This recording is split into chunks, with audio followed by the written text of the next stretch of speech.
There are thousands of practice maps in Fortnite, but which ones are actually worth your time? Well, I've taken all of the top practice maps and placed them directly into my own personal practice routine, using each of these maps as part of my realistic road to pro, so I can actually test how much they help me to improve. Starting at day 1, my routine looks something like this: freebuilding for around 10 minutes, then 50 minutes of working on my mechanics, and then finishing off with an hour of practice inside of different creative maps. This means that, to start with, I need a freebuild map. Now, there are a lot of different freebuild maps, some with bots, some with different speeds, but in reality it's all just personal preference. I tend to use my own Nothing But Freebuilds map because I like the skies and I find the speed changes super helpful for warming up, but honestly any map that you can freebuild in every time you warm up is essential. Now, for mechanics training there are a lot of different options, with hundreds of maps that even have the same name. So, which ones are actually good? Well, on day 1 I started with something familiar, Raiders Mechanics Training V5. This is a map I've used since it came out and I found it to massively improve my mechanics. I usually start with some piece control to warm up my builds and edits. You can either do the dedicated drills in the piece control section, which even have the option to turn on peak training. This means that the bot damages you each time it can see you, which is super helpful for drilling better peaks. Or you can do the piece control tunnels in the comp section. The tunnels being my personal favourite because you can practice those awkward edits you always mess up. Now, there are a lot of other things you can do in the comp section, from peak training all the way up to pre-fire practice. I strongly suggest that you try out all of these drills and find out which ones you struggle with, because it's not worth spending time on things you don't personally need to improve on. Now, for aim training, Raiders Mechanics Training V5 is by far the best aim trainer inside of Fortnite. And for me personally, I've also found it to be more useful than something like Kovacs, because you actually get to use the in-game guns while aim training. This map has everything: long range aim training with surge tags, glider tracking, and even bounce tracking. Then mid range aim training with different AI aim duels, which is perfect for anyone with no friends. And then my personal favourite, the shotgun drills. I'm trying to use these a lot at the moment because my shotgun aim is terrible. Now, across the other days I did test some other aim edit piece control style maps. This map by Oddie Zero Build I found really helpful if you want to work on your bounce tracking. The amount of different bounce tracking drills here is amazing. However, as a whole I think the aim training in my opinion is pretty limited. This map by Typical Gamer has some great beginner friendly edit courses. The edit section in Raiders map is great, but I think it lacks some of the fundamentals like triples and quads, which some people might still need to improve at. And then finally, Jiven and Bullseye's new survival aim edit piece has some amazing punishment mechanics.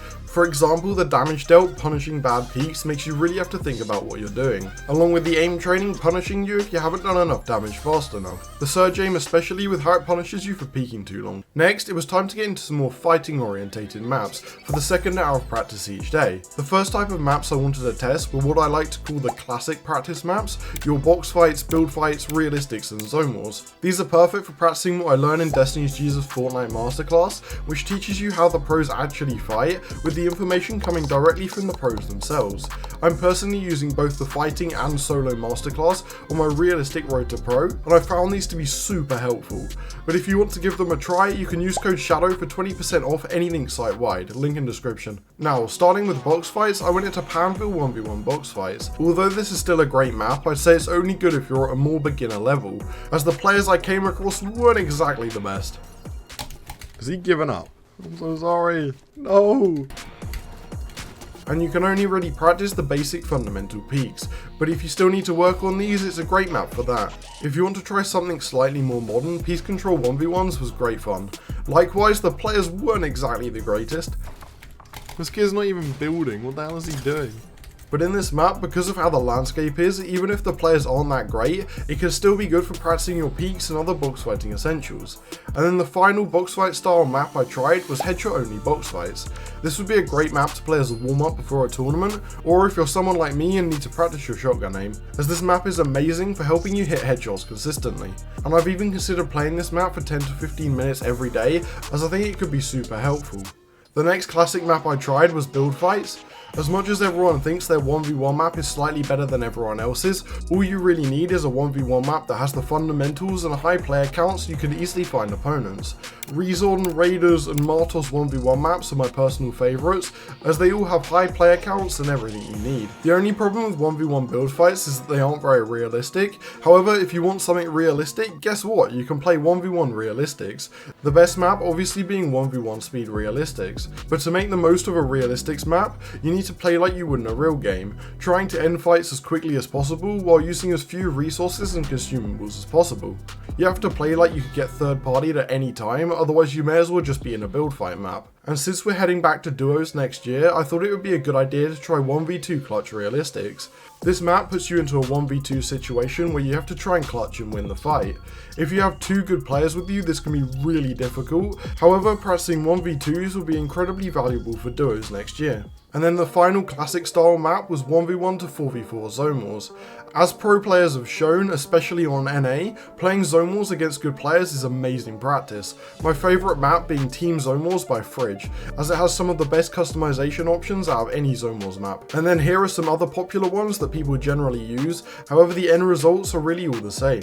The only problem with Zonewars is there isn't a way of easily matchmaking against good players. The best way I find decent players to 1v1 is by using the looking for group section in the Noble Scrims Discord.